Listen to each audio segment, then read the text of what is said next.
गणेश शंकर विद्यार्थीकृत धर्म की आड़। इस समय देश में धर्म की धूम है। उत्पात किए जाते हैं तो धर्म और ईमान के नाम पर, और जिद की जाती है तो धर्म और ईमान के नाम पर। रमुआ और बुद्धू मियाँ धर्म और ईमान को जाने या न जाने, परंतु उनके नाम पर उबल पड़ते हैं और जान लेने और जान देने के लिए तैयार हो जाते हैं। देश के सभी शहरों का यही हाल है। उबल पड़ने वाले साधारण आदमी का इसमें केवल इतना ही दोष है कि वह कुछ भी नहीं समझता बूझता, और दूसरे लोग उसे जिधर जोत देते हैं उधर जुत जाता है। यथार्थ दोष है कुछ चलते पुर्जे पढ़े लिखे लोगों का, जो मूर्ख लोगों की शक्तियों और उत्साह का दुरुपयोग इसलिए कर रहे हैं कि इस प्रकार जाहिलों के बल के आधार पर उनका नेतृत्व और बड़प्पन कायम रहे। इसके लिए धर्म और ईमान की बुराइयों से काम लेना उन्हें सबसे सुगम मालूम पड़ता है। सुगम है भी। साधारण से साधारण आदमी तक के दिल में यह बात अच्छी तरह बैठी हुई है कि धर्म और ईमान की रक्षा के लिए प्राण तक दे देना वाजिब है। बेचारा साधारण आदमी धर्म के तत्वों को क्या जाने, लकीर पीटते रहना कि वो अपना धर्म समझता है। लकीर पीटते रहना ही वो अपना धर्म समझता है। उसकी इस अवस्था से चालाक लोग इस समय बहुत बेजा फायदा उठा रहे हैं। पाश्चात्य देशों में धनी लोगों की गरीब मजदूरों की झोपड़ी का मजाक उड़ाती हुई अट्टालिकाएं आकाश से बातें करती हैं। गरीबों की कमाई से ही वे मोटे पड़ते हैं, और उसी के बल से वे सदा इस बात का प्रयत्न करते हैं कि गरीब सदा चूसे जाते रहें। यह भयंकर अवस्था है। इसी के कारण साम्यवाद, बोल्शेविज्म आदि का जन्म हुआ। हमारे देश में इस समय धनपतियों का इतना जोर नहीं है। यहाँ धर्म के नाम पर कुछ इने गिने आदमी अपने हीन स्वार्थों की सिद्धि के लिए करोड़ों आदमियों की शक्ति का दुरुपयोग किया करते हैं। गरीबों का धनाढ्यों द्वारा चूसा जाना इतना बुरा नहीं है जितना बुरा यह है कि वहाँ है धन की मार, यहाँ है बुद्धि पर मार। वहाँ धन दिखाकर करोड़ों को वश में किया जाता है और फिर मन माना धन पैदा करने के लिए जोत दिया जाता है। यहाँ है बुद्धि पर पर्दा डालकर पहले ईश्वर और आत्मा के स्थान अपने लिए लेना, और फिर धर्म, ईमान, ईश्वर और आत्मा के नाम पर अपनी स्वार्थ सिद्धि के लिए लोगों को लड़ाना भिड़ाना। मूर्ख बेचारे धर्म की दुहाइयाँ देते और दीन दीन चिल्लाते हैं, अपने प्राणों की बाजियाँ खेलते और थोड़े से अनियंत्रित और धूर्त आदमियों का आसन ऊंचा करते और उनका बल बढ़ाते हैं।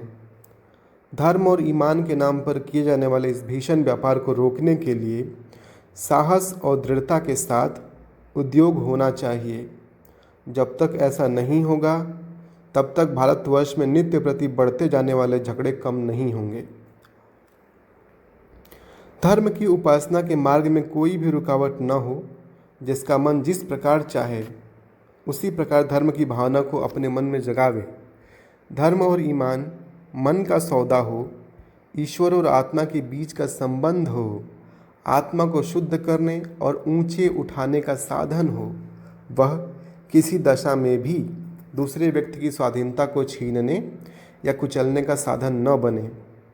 आपका मन चाहे उस तरह का धर्म आप माने, और दूसरों का मन चाहे उस प्रकार का धर्म वह माने।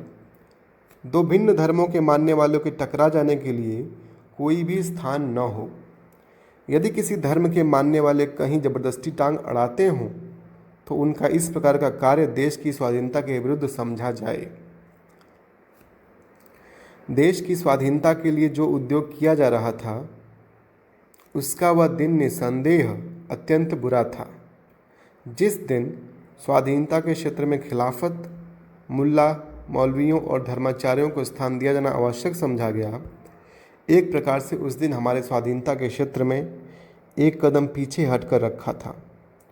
अपने उसी पाप का फल आज हमें भोगना पड़ रहा है। देश को स्वाधीनता के संग्राम ही ने मौलाना अब्दुल बारी और शंकराचार्य को देश के सामने दूसरे रूप में पेश किया, उन्हें अधिक शक्तिशाली बना दिया और हमारे इस काम का फल यह हुआ कि इस समय हमारे हाथों ही से बढ़ाई और इनके से लोगों की शक्तियाँ हमारी जड़ उखाड़ने और देश में मजहबी पागलपन, प्रपंच और उत्पात का राज स्थापित कर रही हैं। महात्मा गांधी धर्म को सर्वत्र स्थान देते हैं। वे एक पग भी धर्म के बिना चलने के लिए तैयार नहीं, परंतु उनकी बात ले उड़ने के पहले प्रत्येक आदमी का कर्तव्य यह है कि वह भली भांति समझ ले कि महात्मा जी के धर्म का स्वरूप क्या है। धर्म से महात्मा जी का मतलब धर्म ऊंचे और उदार तत्वों का ही हुआ करता है। उनके मानने में किसे ऐतराज हो सकता है। अजान देने, शंख बजाने, नाक दाबने और नमाज पढ़ने का नाम धर्म नहीं है। शुद्धाचरण और सदाचारी धर्म के स्पष्ट चिन्ह हैं। 2 घंटे तक बैठकर पूजा कीजिए और पंचवक्ता नमाज भी अदा कीजिए, परंतु ईश्वर को इस प्रकार रिश्वत दे चुकने के पश्चात यदि आप अपने को दिन भर बेईमानी करने और दूसरों को तकलीफ पहुंचाने के लिए आज़ाद समझते हैं तो इस धर्म को अब आगे आने वाला समय कदापि नहीं टिकने देगा। अब तो आपका पूजा पाठ न देखा जाएगा, आपकी भलमन साहत की कसौटी केवल आपका आचरण होगी। सबके कल्याण की दृष्टि से आपको अपने आचरण को सुधारना पड़ेगा, और यदि आप अपने आचरण को नहीं सुधारेंगे तो नमाज और रोजे, पूजा और गायत्री आपको देश के अन्य लोगों की आज़ादी को रौंदने और देश भर में उत्पातों का कीचड़ उछाड़ने के लिए आज़ाद न छोड़ सकेंगी। ऐसे धार्मिक और दीनदार आदमियों से तो वे लामजहब और नास्तिक आदमी कहीं अधिक और ऊंचे हैं, जिनका आचरण अच्छा है, जो दूसरों के सुख दुख का ख्याल रखते हैं और जो मूर्खों को किसी स्वार्थ सिद्धि के लिए उकसाना बहुत बुरा समझते हैं। ईश्वर इन नास्तिकों और लामजहब लोगों को अधिक प्यार करेगा और वह अपने पवित्र नाम पर अपवित्र काम करने वालों से यही कहना पसंद करेगा, मुझे मानो या ना मानो, तुम्हारे मानने से ही मेरा ईश्वरत्व कायम नहीं रहेगा। दया करके मनुष्यत्व को मानो, पशु बनना छोड़ो और आदमी बनो। धन्यवाद।